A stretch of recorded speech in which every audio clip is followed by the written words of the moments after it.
Азық-түлік салынған арбаны сүйреп дүкеннің шығар есігіне қарай адымдаған Еркін тым асығыс. Жиналысқа кешігіп қалатын түрі бар. Осындай уақытын дұрыс жоспарлай алмайтын, межелі уақытта келмейтін адамдарды су қаны сүймейтін, ол бүгінгі өзінің мына тірлігіне көңілі толмай қатты ашулы. Әншейінде дүкен аралау, азық-түлік алу келіншегінің жұмысы еді. Бірақ бағана ауылдан нағашағасы хабарласып, қалаға келетінін, бұлардың үйіне тоқтайтынын ескерткен соң, келіншегі Самал өзінің үлгермейтінін алға тартып, бұған ұзын сонар тізім салып жіберген. Тізімін түгендеп, сапырылысқан адамдармен қақтығысып жүріп, шұбатылған кезекте тұрып қанша уақыт жоғалтқан Еркін қайта-қайта сағатына қарағыштап, адымын жылдамдатып ақ келеді. Қырсыққанда қымыран ірейді демекші, шығар есік алдында да қаптаған адам кептелісіп қалған екен. Қыстырылысып далаға зорға шықты. Енді арбасын бар күшімен итеріп жүгіре басып, сағатына тағы бір қарағаны сол еді, шыңғырған дауысты естіп тұра қалды. Қап мына қырсықтай. Асығамын деп жүріп, арбасымен бір қызды қағып кетіпті. Қатты қаққаны соншалық талдырмаш денелі қыз бала анадай жерге ұшып түсті. Қызым-ау, байқасаң болмай ма? Қай жерден шыға келдің, а? О, құдайым-ай, бір жерің ауырып қалмады ма? Деп қасына жетіп барып, қолынан тартып тұрғызысы келген бұған шытынай қарап, ағай, қазір өзім тұрамын, деп қолын тартып алған қыз, қолымен жасаураған бота көздерін сүртіп жерде отыр. Жасы 15-16 шамасында, қою қара түсті шашы иығына түсіп, әдемі өңіне бота көздері ерекше шырай беріп тұр. Ақырындап орнынан тұрып, үстіндегі қысқа жейдесімен тыртысқан шалбарын қағып жатқан қыздың басынан сипап, қызым, жаман ағаңды кешіре көр. Асығам деп тіпті сені байқамай қалыппын. Еш жерің ауырып қалмады ма? Мүмкін ауруханаға барайық па? Қатты құладың ғой, деп қипақтап тұрған Еркінге бота көздерін төңкере қарап, ештеңе етпейді аға. Өзімнен де бар, жан-жағыма қарамай, құлағымдағы ойнап жатқан музыкадан сіздің келіп қалғаныңызды естімей қалыппын. Кішкене мына қолым ауырып тұр, ештеңе етпес, жазылып кетер, деп оң қолын көтеріп, қанап тұрған алақанын сүйкімді еріндерін шүршитіп үрлей бастады. Еркіннің көзі қыздың білегіндегі білезікке түсіп кетті. Аппақ маржанмен түзілген білезіктен салбырап тұрған ай мен жұлдыздар жалт-жұлт етеді. О тоба, бұл сол білезік қой, дәл өзі. Қызым, мына білезікті сен қайдан алдың? Қолынан шап беріп ұстай алып, екі көзі қолындағы білезікте болып тұрған еркекке қорқа қарап, шегіне берген бойжеткен, анамның сыйлығы, деді ақырын сыбырлай. Артынша бота көздері от шашып бұған ашулана, сізге өзі не керек? Менің білезігімде неңіз бар? Қолымды жіберіңіз, деген қыздың қолын бірден босатып, өңі қып-қызыл бола алабұртып кеткен Еркін, кешірш қызым, кешірш мені. Анаңның аты Айсұлу емес пе? Я, Айсұлу. Сіз менің анам танисыз ба? Я, қалқам, танимын. Сенің есімің кім? Айкөркем. Әрине, мынадай сұлу қыздың аты да ерекше сұлу болуы заңды деп ойлаған Еркін жалынышты дауыспен, Айкөркем, ботам, маған анаңның телефон номерін берші. Маған онымен хабарласып кездесу керек, деді. Жоқ, танымайтын білмейтін адамға қалай беремін? Сіз өзіңіз беріңіз номеріңізді. Анам керек десе өзі хабарласар. Ал хабарласпаса ше? Мен оны таба алмай жүргеніме қанша жыл болды. Енді таптым-ау дегенде қайта жоғалтып алғым келмейді. Оны енді анам өзі шешер. Маған аты жөніңізбен номеріңізді беріңіз. Мен уәде берейін. Анама сіздің сәлеміңізді жеткіземін. Қыздың байсалды жауабына айтар лажы болмай, өзінің қалтасынан аты жөні жазылған карточкасын шығарып, қыздың қолына ұстатты. Еркін Біржанұлы, директор, деп соза оқыған Айкөркем Еркінге сынай қарап қояды. Жарайдағы, анама міндет түрде беремін, ал енді мен кетейін. Жоқ, Айкөркем, маған ең құрымағанда өзіңнің телефоныңды берші, мазаңдалмаймын, уәде беремін. Бұл мен үшін өте маңызды, түсінесің бе? Жарайды, деп өз номерін айтқан Айкөркем ақырын басып дүкенге қарай бет алды. Еркін арбасын сүйретіп көлігіне қарай ілбіп басып келеді. Уақыт тоқтап қалғандай.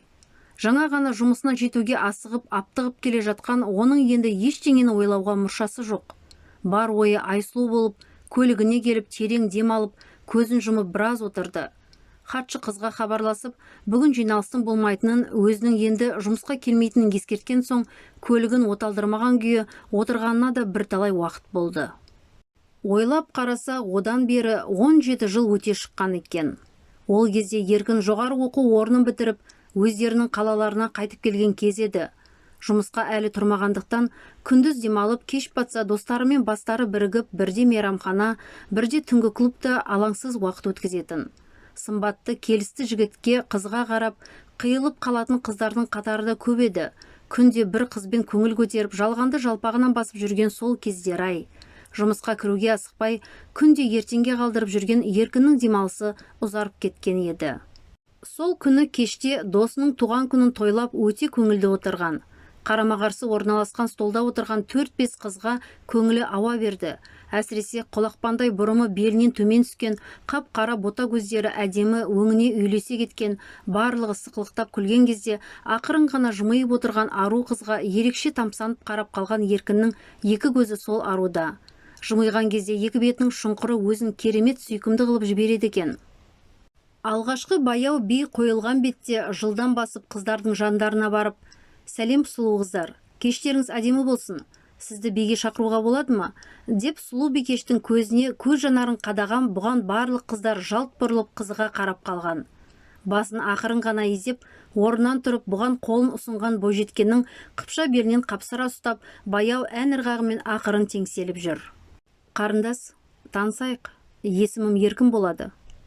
«Айсұлу, айдан да күннен де сұлу екенсіз шынымен де», деп күлімсіреп қалжыңдаса жөнелген Еркін екеуінің әңгімесі жараса кеткен.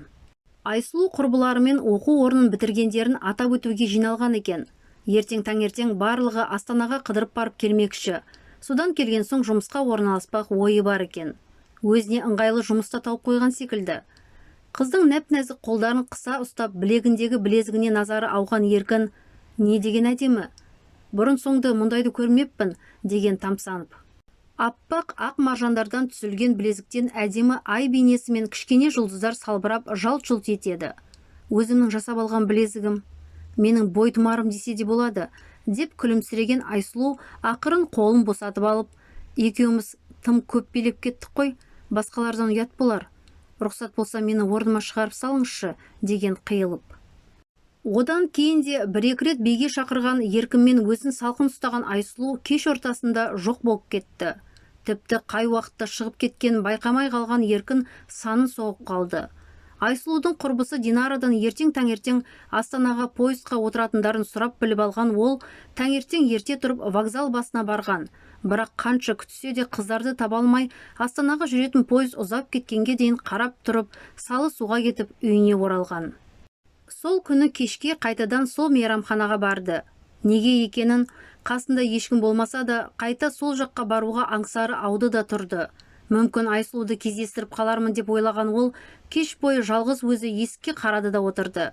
Өкінішке орай Айсұлу да құрбылары да келмеді. Мейрамхана жабылар уақытқа дейін отырып, сырттағы сәкіге келіп жайғасқан ол, аспанда толысып, қалықтап тұрған айға қарап тамсанып қояды. Бүгінгі түн ерекше жарық, ай топ-толық болып тұр. Қайтуға оқталып орнынан тұра бергені сол еді, сәкінің астында жылтыраған затқа көзі түсіп кетті. Қолына алып қараса, білезік. Я, дәл сол білезік, Айсұлудың білезігі. Қатты қуанып, жүрегі дүрсілдеп ала жөнелді. Демек, жоғарыдан бұл екеуінің қайта кездесуін құптап тұр екен бір Алла. Енді міндетті түрде оны іздеп тауып, бойтұмарын өзіне қайтарып беруі керек. Зуылдап күн артынан күн өтіп жатты. Еркін Айсұлуды қанша іздесе де таба алмай-ақ қойды. Расымен де атынан басқа ештеңені білмегендіктен үлкен қаладан қызды табу шөп ішінен ине іздегенмен тең еді. Жұмысқа тұрып, кешкі қыдырысы да азая бастады. Уақыт өте Айсұлуды жолықтырудан күдер үзе бастағанмен де білезігін үнемі төс қалтасына салып алатын әдет тауып алған. Бір күні түскі асын ішіп болып, асхананың терезесінен сыртқа көз салып отыр еді. Жолдың арғы бетіндегі үлкен қара джипке жақындаған бойжеткен мен шымыр денелі бойшаң келген жігіт ағасына назар ауды. Қолындағы раушан гүлдерін иіскеп қойып, ырғала басқан сайын артындағы бұрымы тербеліп кетіп бара жатқан ару көзіне оттай басылды. Айсұлу. Жүгіріп далаға шыққанша көлік тым алысқа ұзап кеткен еді. Номерінде көре алмай қалды. Сонда қалай? Бұл сыртынан меншіктеніп жүргенде Айсұлу біреудің құшағына кіріп, біреудің сүйіктісі болып үлгерген бе? Алқымына тірелген өксік өзегін өртеп жіберді. Енді не істесе екен? Қалай табады? Үмітсіз шайтан демекші, сонда да күдерін үзбей әр жұма сайын кешке Айсұлумен жолыққан мейрамханаға барып отыруды әдетке айналдырған еркінге көздерін сүзіп, қиылып қарап өтетін, тіпті батылданып бұны биге шақырып, танысқысы келетін қыз келіншектер де аз емес еді. Бірақ еркіннің ешкіммен танысуға құлқы жоқ.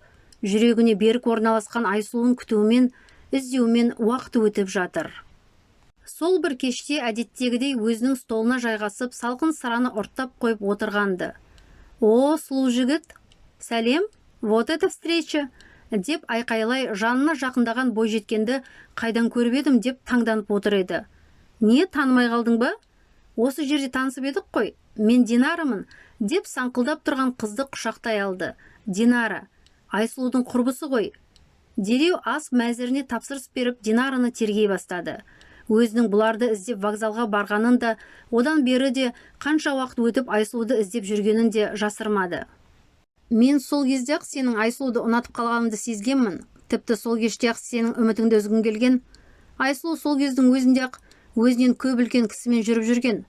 Неге екен білмеймін, өзі сондай әдемі ғой. Соған қарамастан артынан сен сияқты өзінен сай жігіттер жүгіріп жүрсе де, сол кісімен көңіл қосты. Ол өзі көп шешіліп әңгіме айта бермейтін тұйық қыз ғой. Сол кеште де сол жігіт сымаға келіп алып кетті емес пе? Ертеңінде бәрімізді өз көлігімен Астанаға апарып тастады. Сыпайы жомарт жан, бірақ Айсұлудың жанында әкесіндей көрінеді. Қазір қайда ол? Не істеп жүр?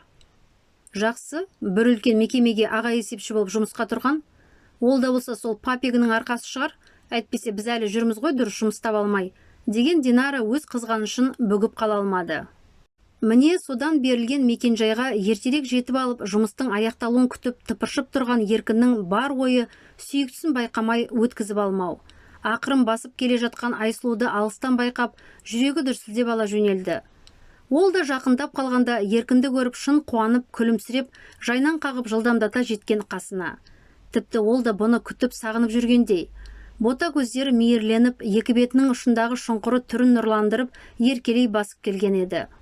Бірақ жанына жеткен кезде көздерін мұң басып, жүзін бұрып ала қойды. «Еркін, сіз қайдан жүрсіз?» деп салқын ғана амандасқан оның жүзінде қуаныштың ізі де қалмаған.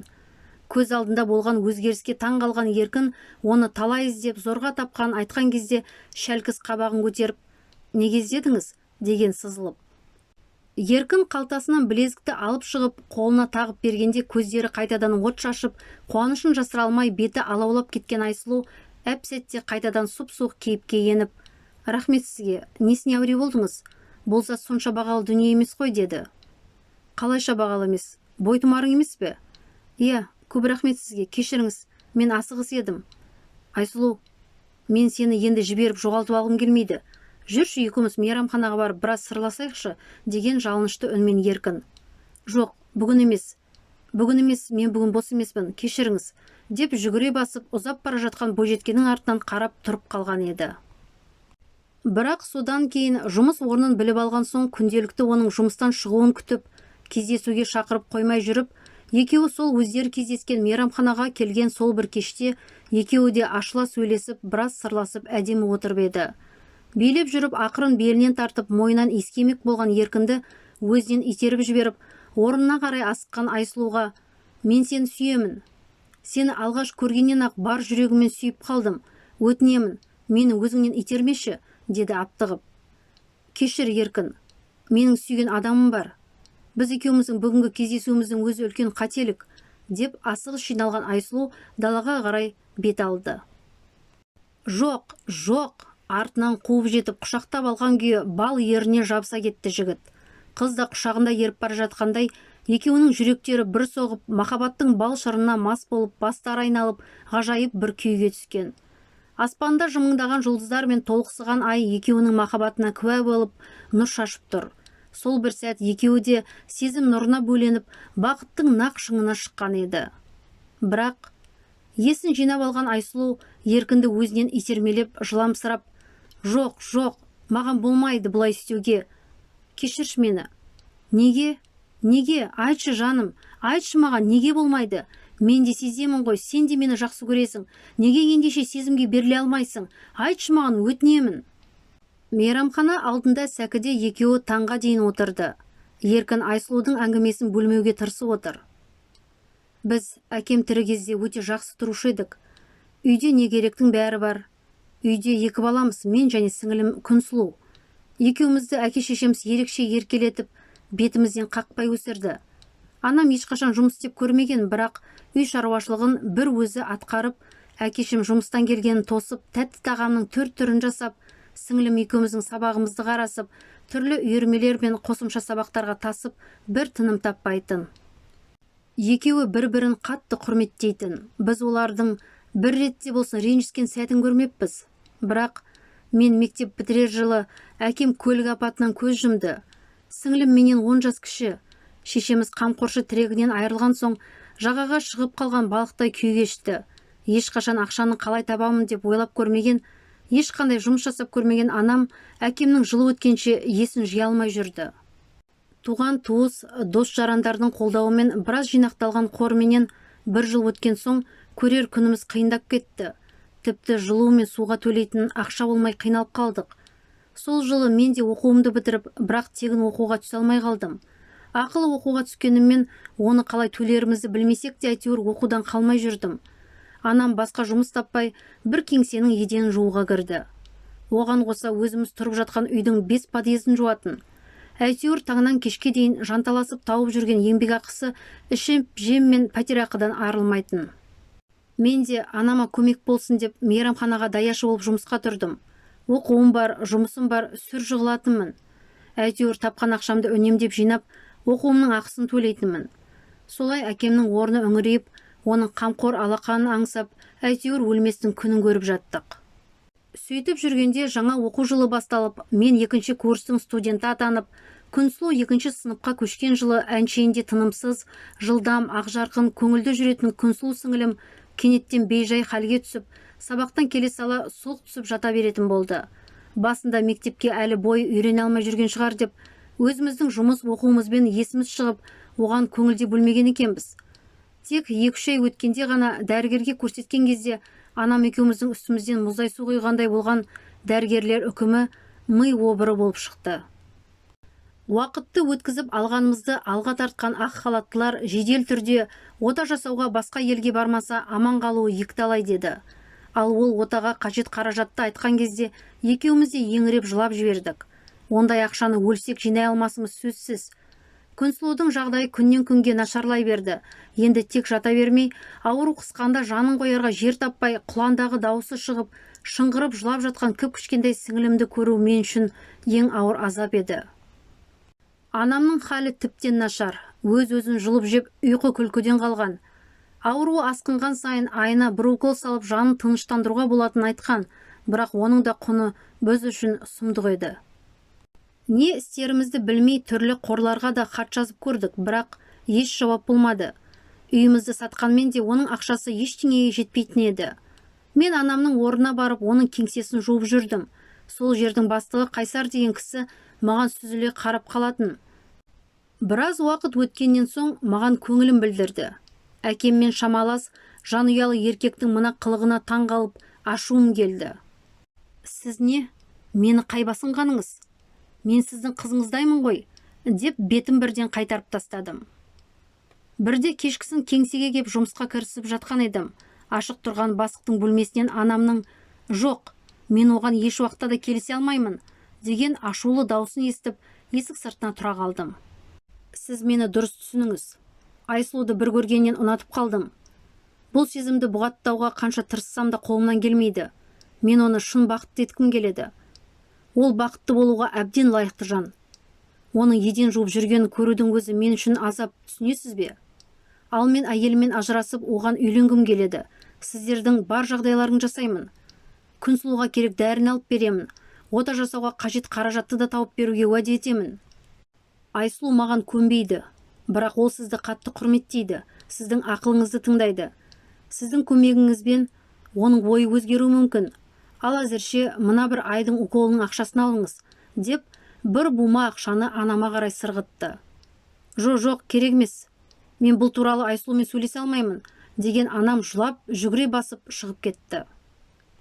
Мен де дымымды білдірмей үйге қайттым. Көзі ісіп кеткен анам маған ештеңені білдірмеді. Күнсұлудың күні бойы қатты қиналғанын айтып, көздің жасын сығып, шарасыз күйде отырған анамды қатты аяп кеттім. Жанымдай жақсы көретін сіңлімнің қиналған сәттері көз алдыма келіп, сол түні шешім қабылдадым. Сөйтіп өзім барып Қайсарға: мен анаммен екеуіңіздің араларыңыздағы әңгімені естідім. Егер сіз айтқан уәдеңізде тұрып, Күнсұлудың жазылып кетуіне ықпалын тигізетін болсаңыз, мен сіздің ұсынысыңызды қабыл алдым. Бірақ анам мен сізді ұнатып қалды деп ойласын.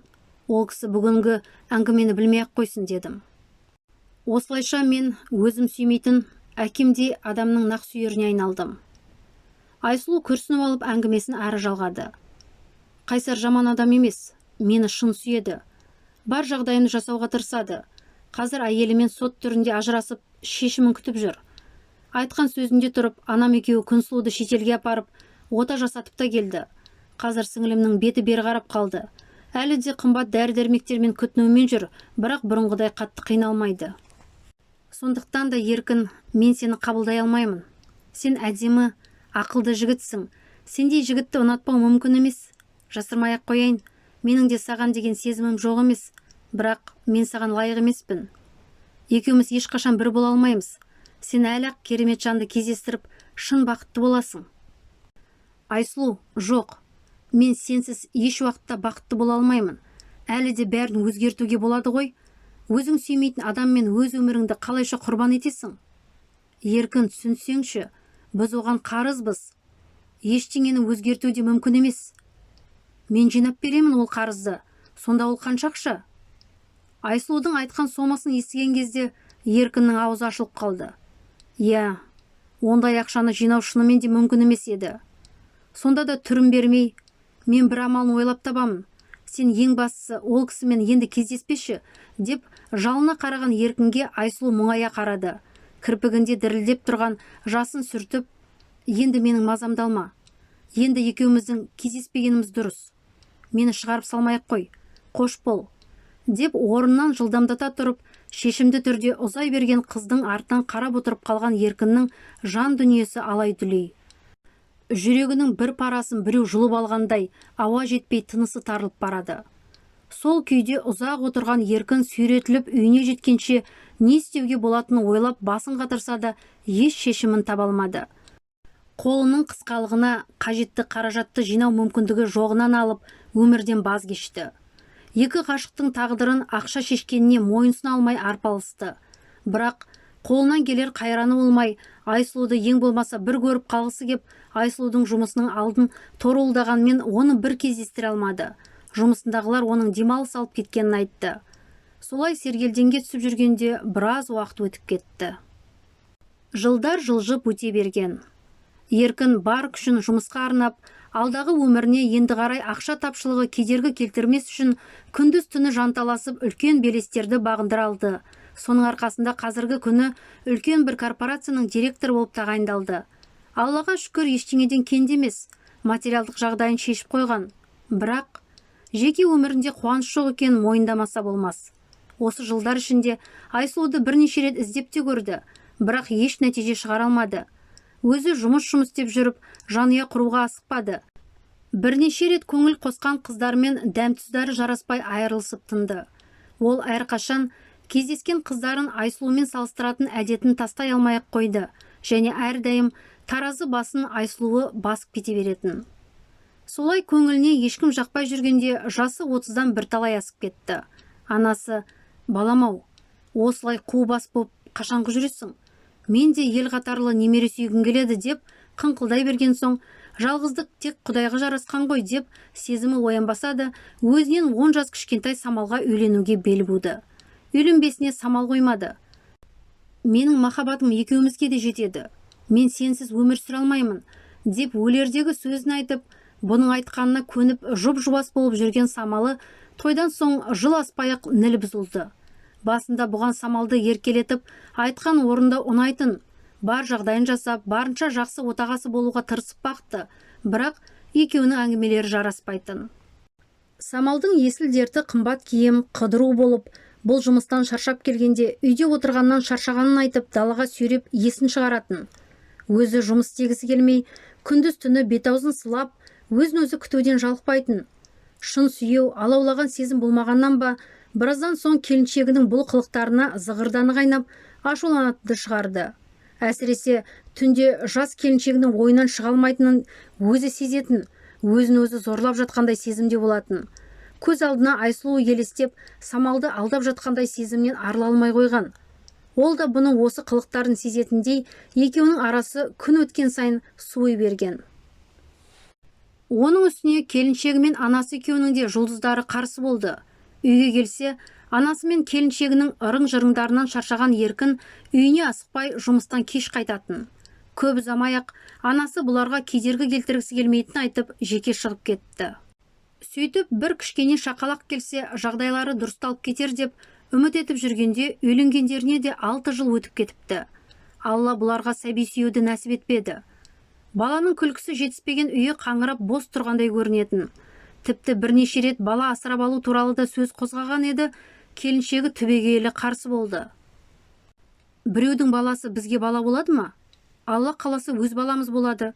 Екеуміз де қаралдық қой, еш кінәратымыз жоқ. Сондықтан неге үмітіңді үзесің?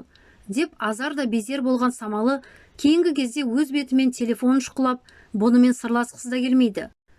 Әңгімеге тартса көбінесе үндемей отыратын, оның не ойлап отырғанын да түсіне алмай дал болатын еркіннің ойына жұбайлар бар әңгімесі таусылған деген тіркес орала береді. Екеуі қазір бір шаңырақ астында бөтен адамдардай өмір сүріп жатыр. Күрсіне сағатына қараған еркін уақыттың қалай тез өткеніне таң қалды. Қас қарайып қалыпты. Үйіне келетін қонақтары бары есіне түсіп, көлігін оталдырған. Ауылдан келетін бауырын көріп қуанып қалсын деп жолай соғып анасын алып үйіне келді. Тух, еркін, қайда жоғалып кеттің? Не телефоныңды алмайсың, не жұмыста жоқсың? Бұлқан талқан боп ашулана есікті ашқан Самал енесін көріп кірпше жиырыла қалды. Ерінің ұшымен сәлемдескенде ишара жасап ас үйге кіріп кетті. Артынан азық-түлектерін арқалап кірген күйеуіне: "Мамаңды несіне ертіп келгенсің? Ештеңе дайын емес екенін көріп сөксін дедің бе?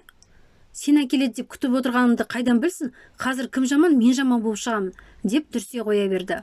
Самал: "Не болды, бір тойға дайындалатындай? 2-3 адамға дастархан жабу қолыңнан келмейді ме? Тоңазытқыш толы ет тұр ғой, асып қоймадың ба?"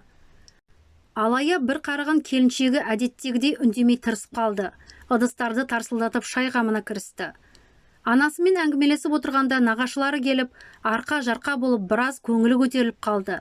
Сол беті қабақ ашылмай сазарып шай қойып отырған келіншегіне көңіл аудармауға тырысса да, туыстары келіндерінің мінезіне қапа болып, қуыстанып отырғаны ыңғайсызданып, бір әредікте ас үйге ере барып: "Самал, құр шай берсең де көңіліңмен берсеңші.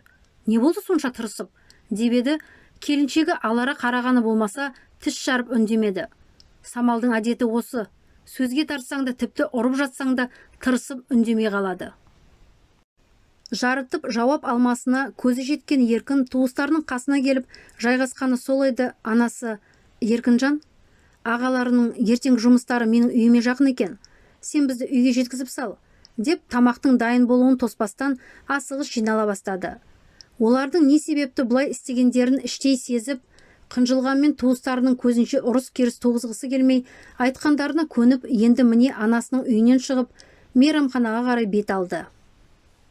Бүгін үйге қайтқысы жоқ. Сол бұрынғы Айсұлуды кездестірген өзінің сүйікті мейрамханасының алдында таң-қылаң бергенше отыра берді. Шіркін, өмір дөңгелегін артқа бұрар дәрмен болса ғой, менің мына тірлігім кімге керек? Не үшін жанталасып ақша тауып жатырмын, кім үшін? Тапқан табысының қызығын көріп қызықтамаса, туған туысын үйінің төрінде күте алмаса, жалғыз анасының көңілінен шыға алмаса, жасы 40-қа келіп қалса да артынан ерер мұрагері болмаса, мына өмірінің құны 5 тиын емес пе? Неге осы күнге дейін өзіне есеп бермеген? Әлде бәріне бүгінгі кездесу себеп болды ма? Шынымен-ақ Айсұлуды тапқаны ма? Оны ойлаған кезде жүрегі өрікпіп, кеудесінен ытқып шығардай тарсылдап кетті. Ал дәл осы уақытта қаланың басқа бөлігінде қолындағы қағазды әрлі-берлі айналдырып, ойға батып отырған әдемі келіншектің де ойы сан-саққа жүгіріп, үнсіз отырғанына бірталай уақыт болған. Бағана Айкөркем келіп қолына ұстатқан қағазға қараса болды, жүрегінің дүрсілі бүкіл бөлмеге естілердей, алабұртқан өңі қып-қызыл болып өртеніп, жанын қоярға жер таба алмай кеткен Айсұлу да ойша өткен күндер құшағына енген. Еркінмен кездескен күні әлі есінде. Бір көргеннен өзіне ғашық еткен не күш екенін әлі білмейді. Шіркін, сәл ертерек кездескенде тағдыры басқа болар ма еді? Мүмкін жүрегінде орын тапқан махаббат сезімі тығырықтан алып шығар, жолын нұсқар ма еді? Тағдырдың бұларға дайындаған сынағынан шығар басқа жол тауып берер ме еді? Егер сәл ертерек кездескенде мүмкін өз өмірін құрбандыққа шалуға күші жетпес пе еді? Кім біледі? Бірақ екеуі кездескен кезде бұл Қайсардың жекеменшік ойыншығына айналып кеткеніне де бірер ай болып кеткен еді. Сіңлісі үшін жас өмірін құрбандыққа шалуға тура келді және онысына басында еш өкінбейді. Мүмкін ол кезде ешкімді сүймегендіктен болар. Өзінің әкесіндей адамның құшағына еніп, айтқанына көніп, қызық дәуренімен қош айтысқан кезде де жүрегі селт етпеді. Қайсар да бұның көңілін аулауға, кішкентай қуыршақтай етіп киіндіріп қалаған нәрсесін айтқызбай әпере қоюға дайын болатын. Уәдесін бұзбай, анасы мен сіңілісінің де жағдайын жасап жүрді.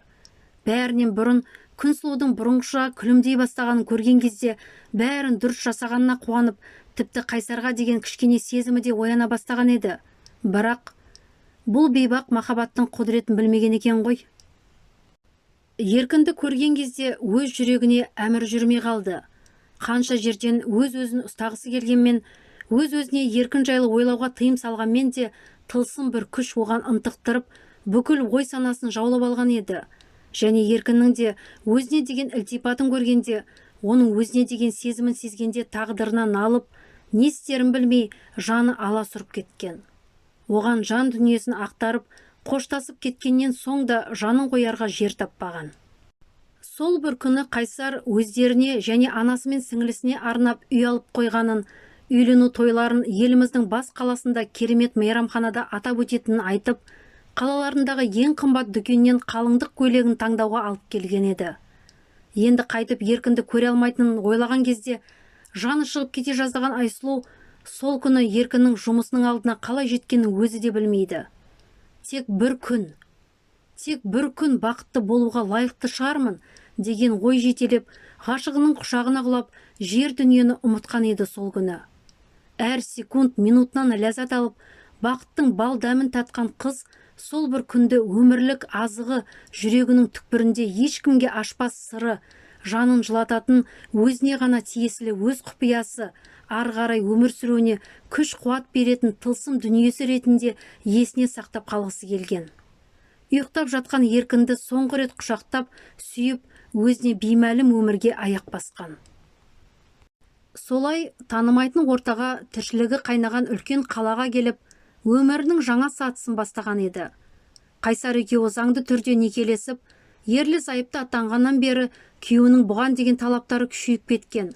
Бұрындары бұның айтқанына көніп, еркеліктеріне көз жұма қарайтын күйеуі қатты қызғаншақ болып кетті. Ешқандай себеп болмаса да, күнне бұның басқан қадамын аңдумен болатын. Ең алдымен жұмыс істеуге қатаң тыйым салған ол, құрбыларымен қарым-қатынас жасауға да рұқсат бермеді. Тіпті анасының үйіне айына бір-ақ рет жіберетін.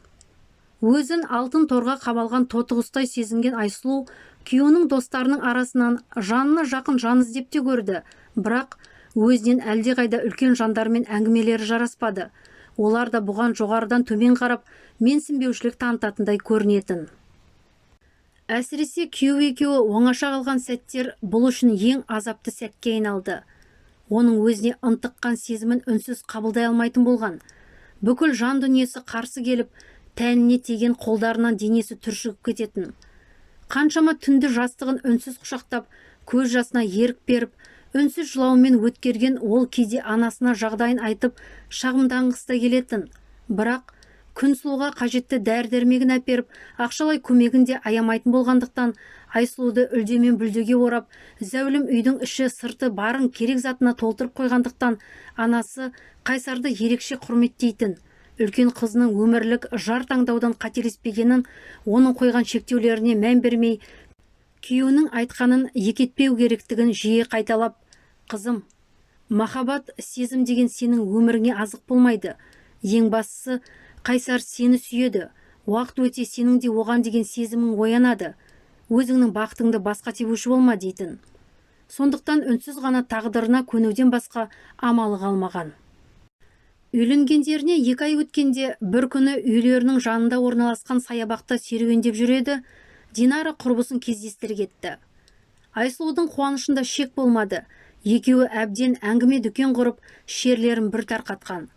Динараны үйіне шақырып, екеуі тәтті тортпен шай ішіп ұзақ отырды. Динара үйдегі жиһаздар мен бұның үстіндегі киіміне қарап, таңдайын қағып қызығуын қоймай, «Айсұлу, сен неткен бақыттысың. Мен сияқты пәтер ақшасын қалай төлеймін деп жанталасып жұмыс жасамайсың. Саған тіпті жұмыс туралы ойлау да керек емес. Рахаттанып, нағыз ертегіде өмір сүріп жатсың ғой», деп тамсанумен болды. Жалаң аяқ еркінді емес Қайсарды таңдауының сырын енді ұқтым. Үндемей жүріп, өз есебің өзіңде екен ғой сен қыздың, деп көзін қысып қояды. Еркіннің атын естіген кезде шай құйып отырған Айсұлудың қолы дірілдеп, қолындағы кесесін қолынан түсіріп алып жаздады. Жүрегі аттай тулап, өңі нарттай боп қызарып кеткен. Дәл осы мезетте Қайсар кіріп келді. Өңі бозарып, ашулы кейіппен кірсе де, сыпайы ғана бір сылтау айтып Динараны шығарып салды. «Айсұлу, мен саған айттым ғой, өткеніңмен қоштас деп. Менің рұқсатымсыз неге үйге бөтен адамды кіргізесің?» Көздері шатынап, өңі сұрланып, өзіне төніп келген күйеуінен жасқанып, ол менің құрбым ғой, дей бергені сол еді. Қайсардың құлаштап сермеген алақаны бетіне сарт ете қалды. Мұндайды күтпеген Айсұлу анадай жерге ұшып түсті. Тапырақтап, орнынан тұра алмай жатқан келіншегін аяғымен 2-3 рет теуіп жіберген Қайсар тістеніп, «Менің тілімді алмағанды көрсетемін, сен қаншыққа», деп айқайлап жүр. Көздері жансыз әйнектей шатынап, өңі сұп-сұр болып кеткен күйеуінің мына түрінен шошып кеткен Айсұлудың демі таусылып, жүрегі қысылып, есінен танып қалған. Есін ауруханада жинаған кезде қасында бәйек болып жүрген Қайсарды көрді. Бағанағы ашу ызаның ізі де қалмаған. Бейшара кейіпте кінәлі көздерін бұған қадап, «Жаным, кешірші мені. Не істеп не қойғанымды білмей қалдым. Қызғаныш есімді алып қойыпты, кешірші мені», деп бұның қолынан сүйіп есі шығып отыр. Бөлмеге кірген дәрігер, «Қорқарлықта ештеңе жоқ. Сіздің жағдайыңызда бұндай болып тұрады. Алаңдамаңыз, бірақ 2-3 күн төсектен тұрмай күтінгеніңіз жөн», деді. Сонда, «Жаным, біздің сәбиіміз болады ма? Маған неге айтпағансың?» деп бетінен шөлпілдетіп сүйіп ала жөнелген Қайсардың өңі бақыттан балбұл жанды.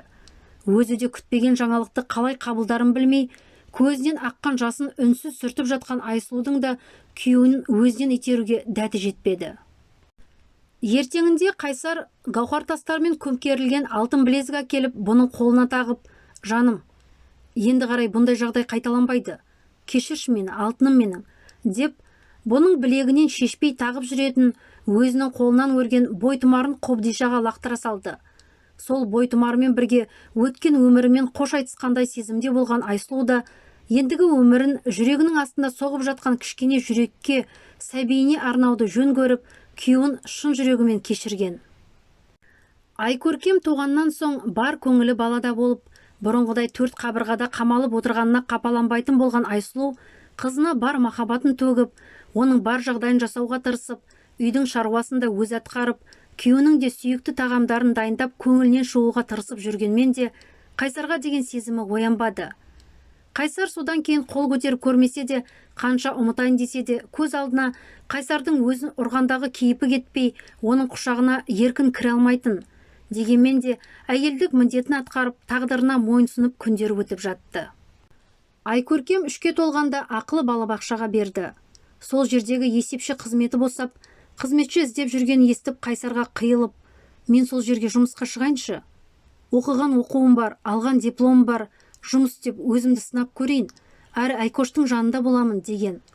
Қайсар да қарсылық көрсетпей келісе кетті. Солай балабақшаның есепшісі болып қызметке қабылданып, өмірі жаңа арнаға ауысқан. Жаңа орта, өзінің сүйікті ісі, Айкөркемнің көз алдында болғаны жанына жақсы әсер етіп, Айсұлу гүлдей құлпырып шыға келді.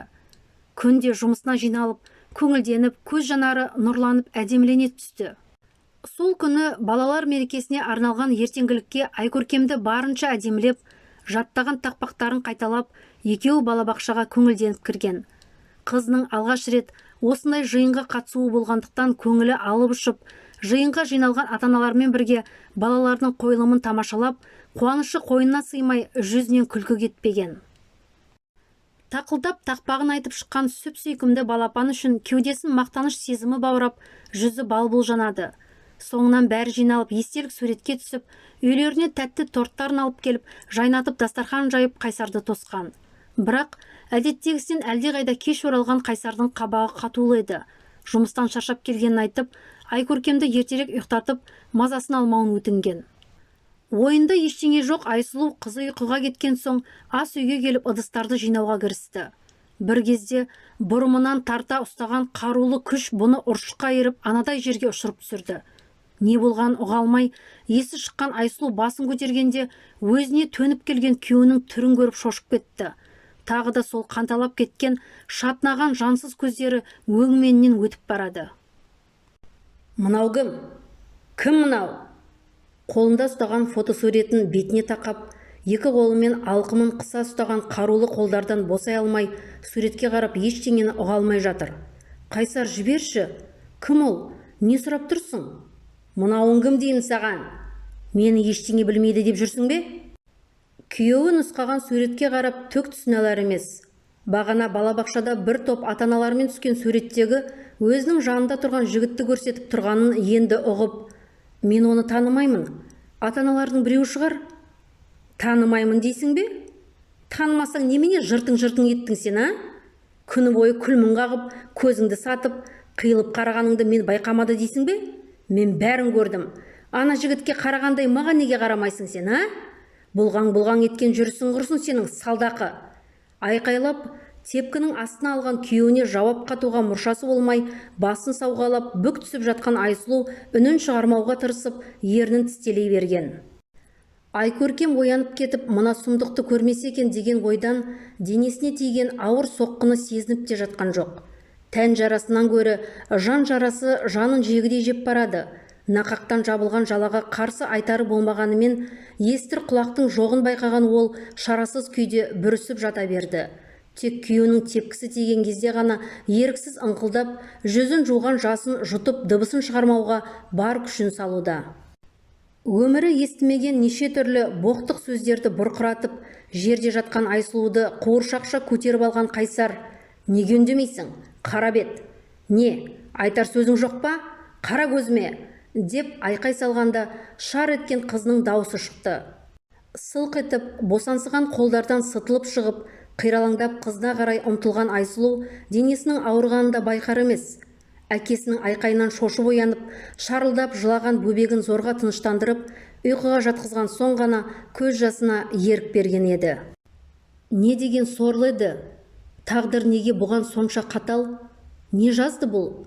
Бар жазығы бауыры еті, бауыры үшін жастық шағын құрбандыққа шалғаны ма? Жаны мен тәні қабылдамаған Қайсардың ығына жығылып, айтқанын екетпеген үшін кінәлі ме? Не істесе екен?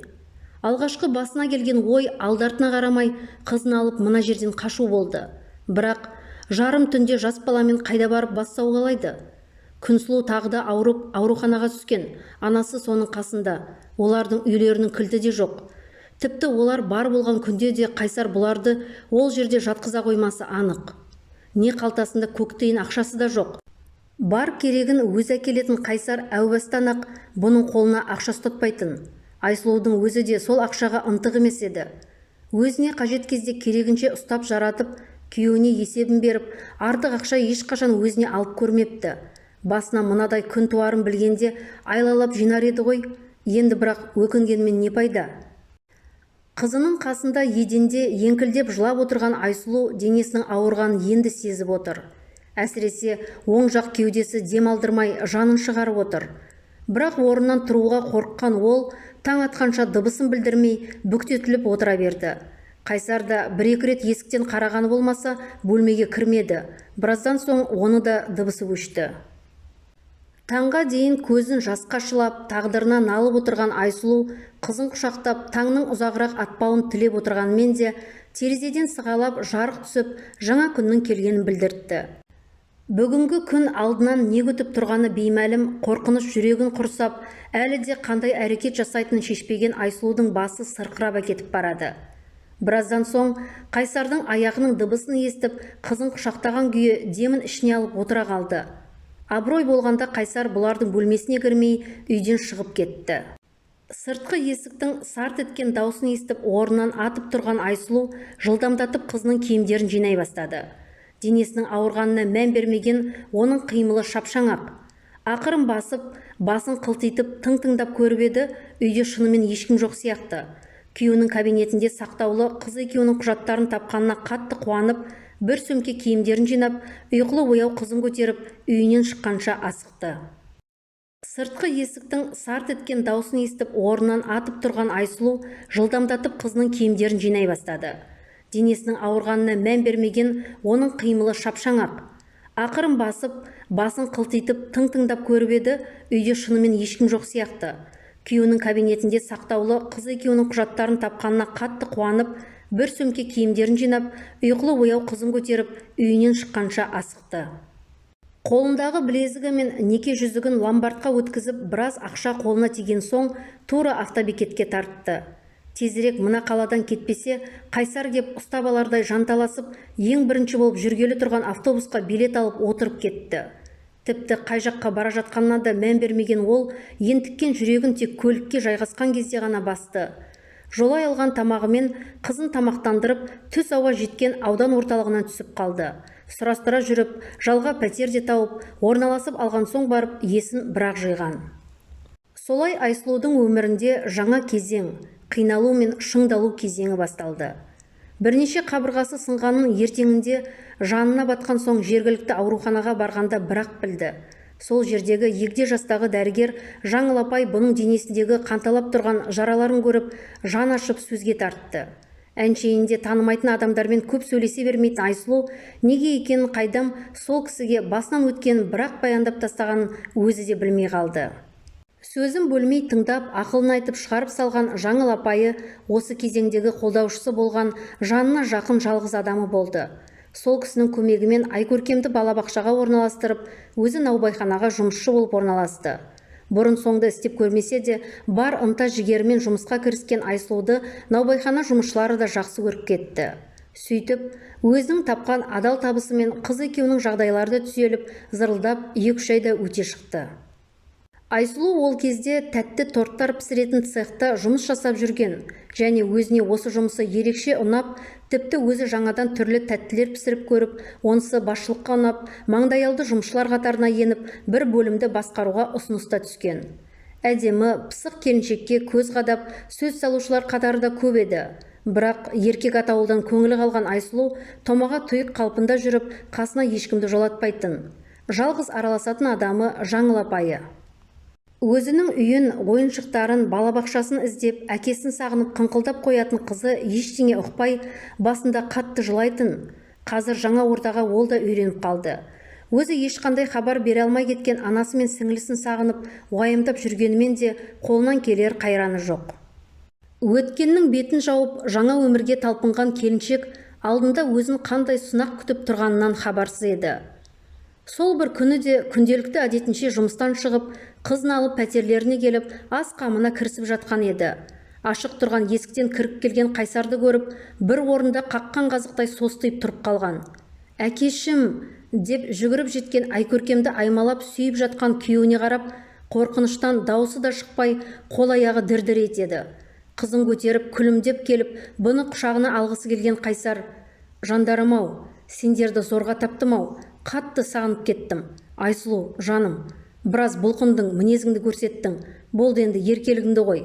Жиналыңдар, үйге кеттік», деп жайбарақат қарап тұр.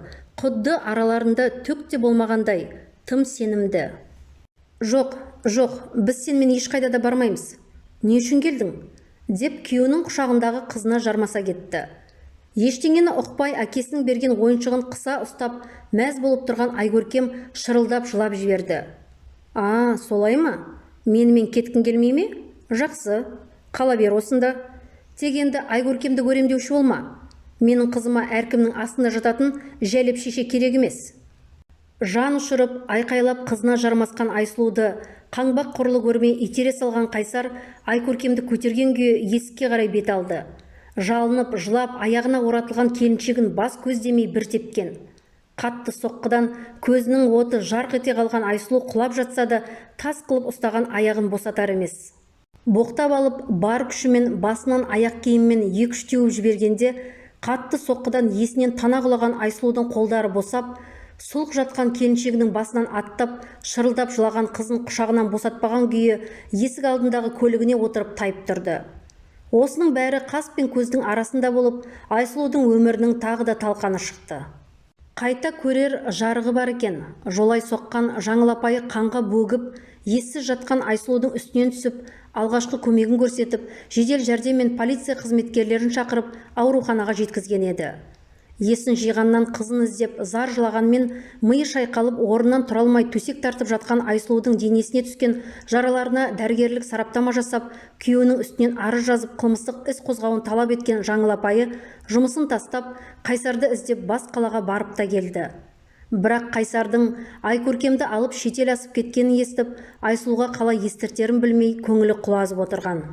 Қолы ұзын Қайсар үстіне түскен арызға да пысқырып қарамай, қайта Айсұлудың үстінен арыз түсіріп кетіпті.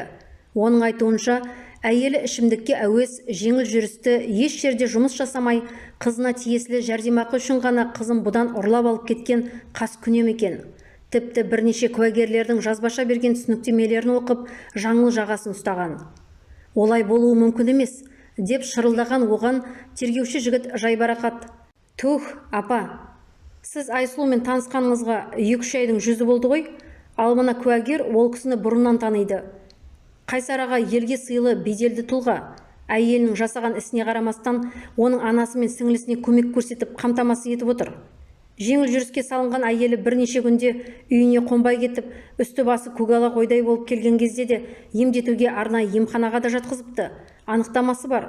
Сол жерден қашып шыққан әйелі қызын алып қашып кетіпті. Адам аласы ішінде екен, ұмытпаңыз. Неше түрлі қой терісін жамылғандар бар», деп шығарып салған. Жаңыл бірақ Айсұлуды жақсы танып, бар жан дүниесімен жақсы көріп, тергеушінің бір сөзіне де сенбеді. Жап-жас болып тағдыр тәлкегіне түскен сыпайы, сыр мінезді келіншектің басына түскен мына ауыртпашылықтан қалай құтқарарын білмей басы қатты.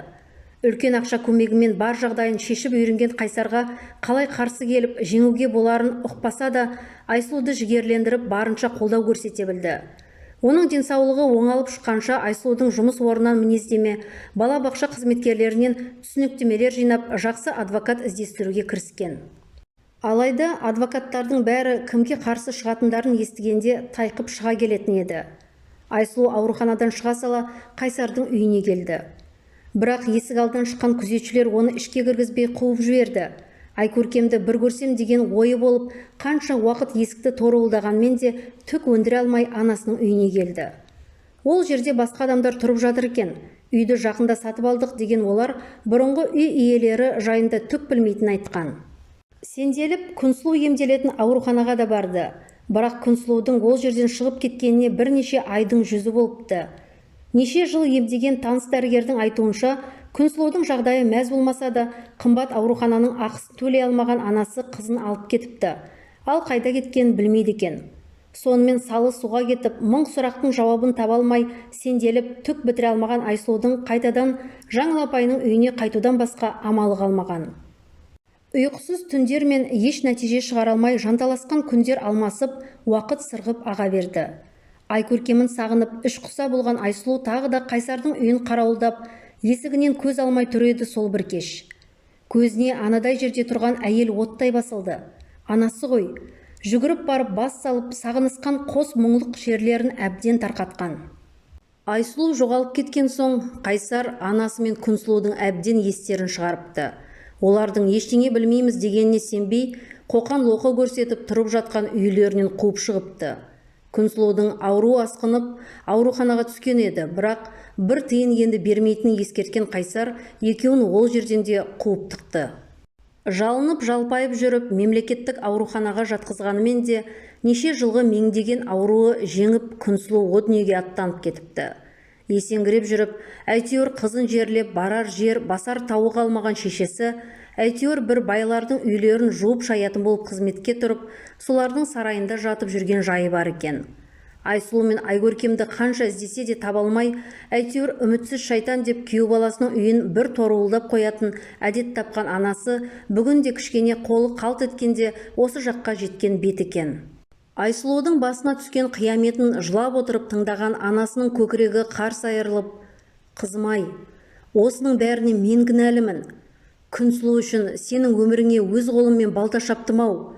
Сол кезде-ақ сен Қайсарға өз еркіммен тимегеніңді сезсем де, Алла ісіне көне алмай көзімді жұмып, көр соқыр болып, ақшаға сенің жастығыңды сатқан екенмін ғой.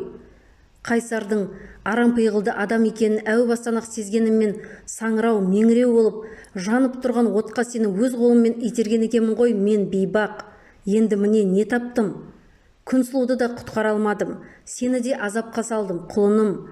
Айкөркемнен де тірілей айырылып отырмын ғой, деп күңіреніп кеткен анасын құшақтап боздап отырған Айсұлудың да қу жаны шырылдап, өзегін өкініш өртеп барады. Осылай қанша уақыт отырғандары белгісіз, екеуі түн бата анасы тұрып жатқан жертөлеге келіп қонған. Бүгінгі естіген қайғылы хабардан есін жия алмай, сіңілісін жоқтап, бүлдіршінін ойлап жылап, таң қылаң бере ұйқы қысып үзіліп кеткен Айсұлу оянғанда анасы орнында жоқ екен. Жұмысқа кеткен-ау деп шешкен Айсұлу тағы да сол Қайсар екеуі тұрған үйге қарай тартты. Жақындай бере абыр-сабыр болып жатқан жұрт қаптаған көліктерді көріп, жүрегі тарсылдап солай қарай жүгіре жөнелді. Бұл қақпаға жеткен кезде үйден беті жабулы мәйт көтергендер шығып келе жатты. Не болған ұға алмай тұрғанда үйден екі полиция қызметкері жетектеп келе жатқан анасын көрді. Қолында кісен, екі иығынан сүйрелеп келе жатқан екі еңгезердей еркектің жанында кіп-кішкентай болып келе жатқан анасының көзіне көзі түсіп кеткен еді. О тоба! Анасының көздерінен бақыт ұшқыны сезіліп, жанарлары жарқ-жұрқ ете қалды. Солай кіп-кішкене денеде жасырынған алып күш, ана жүрегі Қайсарды ұйықтап жатқан жерінде пышақтап өлтірген еді. Үй торуылдаған күзетшілерден қалай өткені, күйеу баласының жатын бөлмесіне қалай кіргені жұмбақ болып қалған, анасы сот залында өз кінәсін толық мойындап, істеген ісіне өкінбейтінін айтып, қасарысып тұрып алған. Сөйтіп 20 жылға бас бостандығынан айырылып, сотталып кете барған. Айсұлу анасын тұтқындап алып бара жатқан күні анасының қасына жүгіріп бармады. Бір орнында қаққан қазықтай қатты қалды. Тек полиция мен жедел жәрдем көліктері көшені басына көтеріп, сиреналарын қосып ұзай берген кезде үйіне қарай жүгіре басып келді.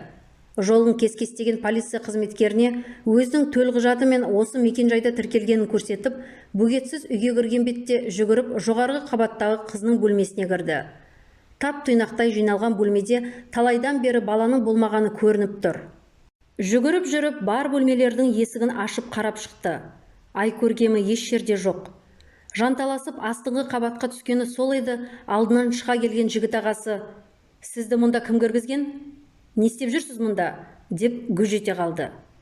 «Ал сіз мұнда не істеп жүрсіз? Сіз өзі кімсіз?» деп қасқайып қарап қалған Айсұлу өз-өзіне сенімді дауыспен: «Міне менің құжаттарым. Мен заң түрінде осы үйдің иесімін. Ал сіз кімсіз? Өзіңізді таныстырыңыз», деді. «Сақшылардың басшысы боламын. Қожайын сіздің фотоңыз таратып берген. Сізге бұл үйге кіруге қатаң тыйым салынады», деген еркектің даусы бәсеңсіп қалған. «Ал, қайда сол қожайыныңыз? Сақшы болсаңыз қайда қарап жүрсіз? Қалайша ғана әлсіз әйелдің сіздің қожайыныңызды өлтіруіне жол бердіңіз?» Күмілжіп айтарға сөз таба алмай тұрған жігіттің қасынан жанай өтіп, Қайсардың кабинетіне кіріп кеткен соң ғана демін алған Айсұлу дереу үстел үстіндегі қағаздарды қарастыра бастады. Айкөркемді қайда жібергенін, айғақты деректер табылып қалады ма деп жанталасып жатыр. «Айсұлу, шық мына жерден. Қайсардың көзіне шөп салып, ойыңа келгеніңді жасап, енді міне оның өлігі шықпай жатып, дүние мүлкін иеленуме сенің мақсатың? Тым құрымаса өтірік болса да қайғырған жанның кейпін жасау келмеді ме қолыңнан? Қанша дегенмен неше жыл отасқан жарың қызыңның әкесі емес пе?» Қабағынан қар жауып, қатулана қараған еркекті бірден таныды. Қайсардың досы Ерден. Бірнеше рет жиын тойларда бірге болған еді. «Ерден, Қайсардың саған не айтқанын білмеймін, бірақ бір Алла куә, мен Қайсардың алдында ақпын. Маған оның дүние мүлкі де, ештеңесі де керек емес. Маған тек қызымды табу керек. Деп басынан өткен бар қиындықтарын жылап отырып ақтарып салған ол, тек Қайсарды өлтірген өз анасы екенін ғана бүгіп қалды. Айсұлу, мен Қайсармен жастайымнан бірге болдым. Оның осындай дәрежеге қалай көтерілгенін өз көзіммен көрдім. 20 жылдай отасқан жарын тастап, саған үйленгенде қарсы болып ақылға шақырғанымен мені тыңдамап еді. Ессіз ғашық болып өз дегеніне жеткен. Бірақ кейінгі кезде қатты ашуланшақ күйгелек болып өзгеріп кеткен. Соның бәріне сен кінәлі екеніңді де айтып берген. Сенің қызыңды алып қашып кеткеніңді айтқанмен де қайтадан қызын алып келгеннен хабарсызбын. Қазір менде ақ-қарасын анықтайтын уақыт жоқ. Жерлеу рәсіміне дайындаламын. Сенің бұл жерден кеткенің жөн. Және де ертең де жерлеуге келгеніңді қаламаймын, деп үйден қуып шығуға айналды. Ерден, маған қызымды табуға көмектесші, құлың болып аяғыңа жығылайын.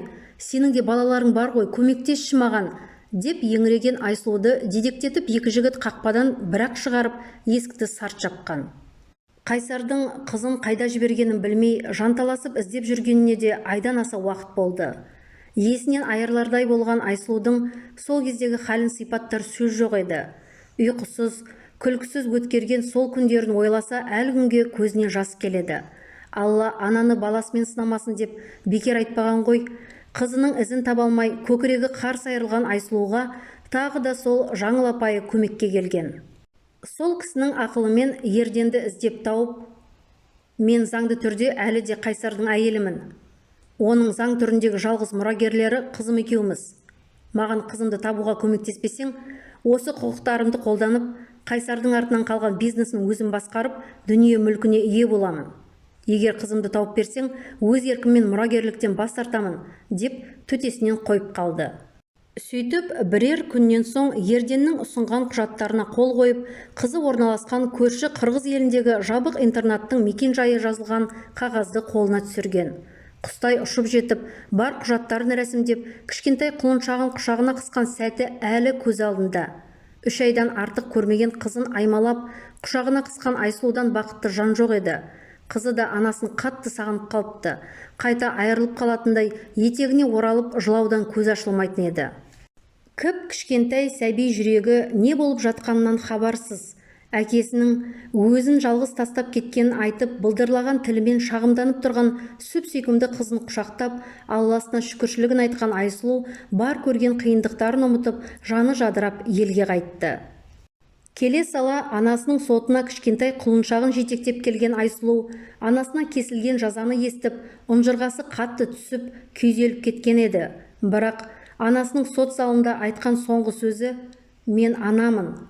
Балаларымның бақыты үшін, қолымды қанға малғаным үшін еш өкінбеймін" дегені бойына қуат беріп, өзін өзі қолға алуға, өмірінің жаңа парағын бастауға септігін тигізген. Сөйтіп, өзіне қанша қайғы мұң әкелген қалада бір минутта қалғысы келмей, өмірінің Қайсармен байланысты шақтарын тезірек ұмытуға тырысып, анасы айдалып кеткен өзіне бейтаныс өлкеге кішкентай құлыншағын жетектеп қоныс тепкен еді. Әрине, жалғыз басты, үйсіз, күйсіз әйелге жаңа ортаға сіңісіп кету оңай болмады. Бірақ Айкөркем үшін, бұлар үшін өз өмірін пида еткен анасының үмітін ақтау үшін жарғақ құлағы жастыққа тимей жанталасып еңбек етті. Бейнет түбі зейнет деп бекер айтпаған ғой. Бірер жылдан соң еңбегінің арқасында өзі кішігірім тәттілер пісіретін цех ашып, аяғынан тік тұрып кетті. Барлық ойы қызын еш мұқтаждық көрсетпей өсіру болған, ол жеке өмірін ысырып қойып, тек жұмыс деп қана өмір сүрді. Әр ай сайын анасының қасына барып, ол кісінің басына түскен ауыр тауқыметін жеңілдетуге тырысып, қызының жетістіктеріне шын қуанып жүріп, жылдардың сырғып өтіп кеткенін де байқамапты. Көңілдерін білдіріп, жүректерін ұсынған қанша ер азаматтар болғанымен, бұның жүрегі селт етпеген еді. Кей кезде өзін нәзік жанды әйел ретінде сезінгісі келіп, өз болмысынан қашып құтыла алмаған сәттерде Айкөркемін ойлап, көңілі су сепкендей басылатын. Өз әкесі көрсетпеген жақсылықты бөтен біреу көрсете алар ма? Бұның көңілін тапқан адам Айкөркеміне нағыз әке болалар ма екен деген күмән жеңіп, еш уақытта сезімге бой алдырып көрмепті. Бір сарынды тіршілік қамымен жүріп, өмірінің 10 шақты жылының өтіп кеткенін де байқамапты. Айкөркемі 13-ке толғанда қолына өзінің бойтұмары болған білезігін тағып тұрып, «Жаным, осы білезік сені жамандықтан қорғар бойтұмарың болсын. Менен қарағанда сен бақыттырақ болшы құлыным. Менің көргенімді Алла саған көрсетпесін. Осы білезік сені бақытқа жетелер бағдаршамың болсын», деп тілек тілеген еді. Содан кейін көп ұзамай анасына барғанда, анасының қатты жүдеп кеткен байқап, сұрастырып еді анасы: «Мені қайтейін деп едің? Өздерінің қалдарың қалай? Маған қарайласамын деп жат өлкеде жүргенің жаныма батады. Өзіміздің туған жерімізге жететін күн болар ма екен? Әкең жиі түсіме кіріп жүр. Күнсұлу екеуінің басына баратын адам да жоқ. Екеуінің басына барып құран бағыштар күн туар ма екен?» деп ауыр күрсінген. Сол кездесуде анасын соңғы рет көріп тұрғанын сездірмепті ғой қу жүрек. Өмірінің 10 жылын темір тордың артында өткізген анасы бір-ақ күнде тып-тыныш қана түрменің тар қапасында ұйықтап жатқан күйі мәңгілікке аттанып кете барды. Анасының соңғы сөзі жадында жаңғырып, жол ауыртпашылығы, қиындықтарға қарамай анасының мүрдесін туған жерлеріне жеткізіп, арулап әкесінің жанына қойды. Сол беті өзі туып өскен қалаға келіп, қайтадан өмірін жаңа парақтан бастағанына да 1-2 жыл болыпты. Туған жеріне жеткен соң, бұрынғы тәжірибесінің арқасында еш қиналмай, кәсібін әрі қарай дөңгелетіп ала жөнелген ол, тез арада баспаналы болып, қызын ақылы мектепке орналастырды. Аллаға шүкір, жанына керектің бәрі бар. Материалдық жағдайын шешіп қойған, тек жүрегі жалғыз. Осы қалаға көшіп келген соң шыны керек көңілі елегізіп, еркінді іздестіріп көрді. Бірақ оның жанұялы екенін біліп, өзіне ол туралы ойлауға тыйым салып, бұрынғыша ер мінезді қалпымен жанына ешбір еркекті жолатпаған күйі, тек жұмыс деп таңын атырып, күнін батырып жүрген жайы бар. Енді міне, бағана Айкөркемі келіп, күлімдеп, өзінің білезігіне көзі түскен бір түрлі қызық адамның берген карточкасын айналдырып отырғанынан да бір талай уақыт болыпты. Жүрегінің түкпірінен лықсып шыққан бір сезім бойын баурап, өңі алабұртып, жанын қоярға жер таба алмай отыр. Еркін де Айсұлудан хабар күтіп, елегізіп жүргеніне бірнеше күн болған. Не жұмыс істеуге құлқы жоқ, не асқа тәбеті жоқ. Дел сал күйге түскен ол, жанының емі Айсұлумен кездесу екенін іштей сезеді. Кеше үйіне келіп, келіншегі Самалмен ашық сөйлесті. Екеуінің бір-біріне бөтен адам болып кеткенін, онымен ендігі өмірін өз-өздерін алдап өткізгісі келмейтінін айтып, жақын арада ажырасқысы келетін бетіне айтты. Мұндайды күтпеген Самал байбаламға салып: «Сонда сен біреуді тауып ала қойдың ба не? Менің жастық шағымды пайдаланып, керексіз заттай лақтыра саламын деп ойлайсың ба?» деп айқайға басқан. Әншейінде ұрсып жатқанда тымырайып, үнсіз қалатын, өзімен өзі әуре болып, бұған көңіл бөлмейтін әйелінің мына мінезіне таңғалып: «Самал, кімді алдағың келеді? Екеуміздің сезіміміз сөнгелі қай заман? Не еркек деп мені, не енем-ау деп шешемді сыйламайсың? Туыстарым үйдің есігінен қарауды қойғаны қашан? Не істеген жұмысың жоқ, не үйдің шаруасын қарқ қылмай әйтеуір күн өтті-ау деп жүріп жатырсың? Екеуміздің бір шаңырақ астында бөтен адамдардай өмір сүріп жатқанымыз өтірік пе? Әлі жассың, жаныңа жақын адам тауып аларыңа сенімім мол. Ал мен енді қалған өмірімді бұрынғыдай өткізгім келмейді», деп есігін сарт еткізіп үйінен шығып кеткен. Жұмысына келіп біраз отырған соң, ештеңеге құлқы болмай көше кезіп, сандалып жүрген ол, үйіне қайтқысы келмей тағы да сол мейрамхана алдындағы сәкіде ұзақ отырды. Кенет телефонына келіп түскен бейтаныс номерді көріп, жүрегі кеудесінен шығып кетердей алқынып: «Алло?» деген дауысы дірілдеп, арғы жақтан: «Еркін?» деп үнсіз қалған дауысты жазбай таныды. Айсұлу ғой. Қанша уақыт өтсе де, бұл дауысты ешкіммен шатастыра алмайды. Аптығып: «Айсұлу, бұл сенсің бе?» Дауысы тарғылданып шыққан Еркін орнынан атып тұрды. «Айсұлу, сен екеуміз жолығуымыз керек. Сені өзіміздің сүйікті орнымызда тосамын, тек келе алмаймын демеші». Жылдамдата сөйлеп, жалына үн қатқан оған байыппен ғана: «Жақсы, ертең кешкі 6-да кездесейік», деген Айсұлу телефонын өшірді. Содан бері не істеп, не қойғанын білмей, әбден дегбірі қашқан Еркін межелі жерге бүгін тым ерте келіп қалған. Осындайда сағаттың тілі тым баяу жылжитын әдет емес пе? Минуты сағаттай болып созылып, жолға қарай көзі талып отыр. Анадайдан көрінген Айсұлуды жазбай таныды. Қанша уақыт өтсе де мүсіні де өзі де көп өзгере қоймапты. Қою қара шашын бұрынғыша бір бұрымға өріп, ботадай көздері ерекше нұр шашып, бетіндегі шұңқыры сәніне әрі қосып, жайлап басып келе жатқан ғашығына қолындағы раушан гүлдерін қыса ұстап тұра ұмтылған еркіннің де жүзі алаулап кеткен. Сөйтіп екі ғашық арада 17 жыл өткенде қайта кездесті. Таңға дейін бір-біріне өткен өмірлерін айтып, әңгімелері таусылмаған екеуі бірін-бірі қимай ұзақ отырды. Еркін Айсұлуды құшағына қысып, енді тағдыр бізді бөле алмайды. Айсұлу, тек сен келісіміңді берсең болды. Мен басымды босатып, сенімен бас қосқым келеді. Тек асығыстық жасап, қарсылық көрсете көрмеші. Екеуміздің де бақытты болар шағымыз жеткен сияқты, деді толқып. Білмеймін, Еркін, оған Айкөркем қалай қарайды екен? Мен жалғыз емеспін ғой, ол сені қабылдай алады ма екен, деп кібіртіктей берді. Айсұлу, өмір бойы өзіңді тек құрбандыққа шалып келгенің аз ба? Енді қызың үшін өз бақытыңнан бас тартпақсың ба? Неге ол мені қабылдамайды деп ойлайсың? Асықпашы, Еркін, уақыт бәрін өз орнына келтірер. Сені көргеніме қатты қуаныштымын, бірақ сенің де басың бос емес. Бәрі бір жақты болған соң қайта кездесейік.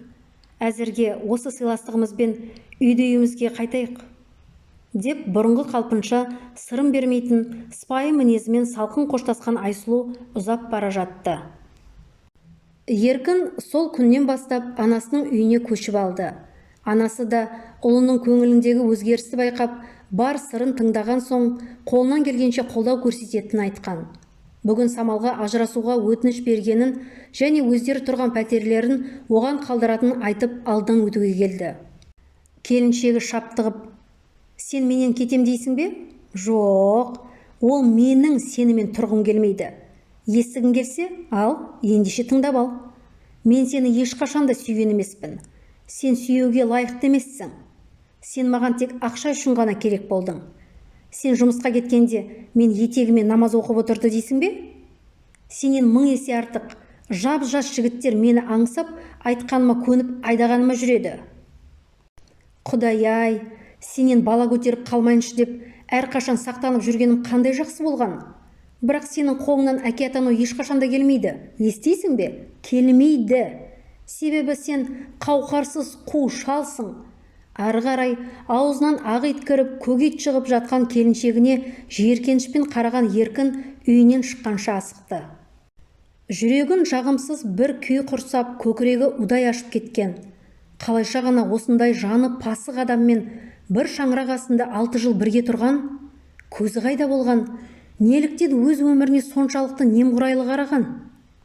Қабағы қарс түйіліп, салы суға кетіп келген ұлының көңілін көтергісі келіп, анасы: Еркін, Айсұлумен мені таныстырғың келмей ме? Мен ертең дастархан жасап қояйын. Қызымен бірге біздің үйге қонаққа шақырсаңшы. Не дегенмен де неше жыл бойы көрмеген көз танысың ғой. Үйге келіп ас ауыз тиіп кет деп шақырудың еш әбестігі жоқ болар, деп құшағына алып маңдайынан мейірлене иіскеді. Шіркін, ана жүрегі деген қандай керемет. Анасы бар адамдар шынымен де қартаймайды екен ғой. Құлазыған көңілі жадырап, анасына еркелей қарап, күлімсіреп қолдай кеткен Еркін іштей шүкіршілігін айтып, анасына ұзақ ғұмыр тілеп, Айсұлумен сөйлесуге асыққан.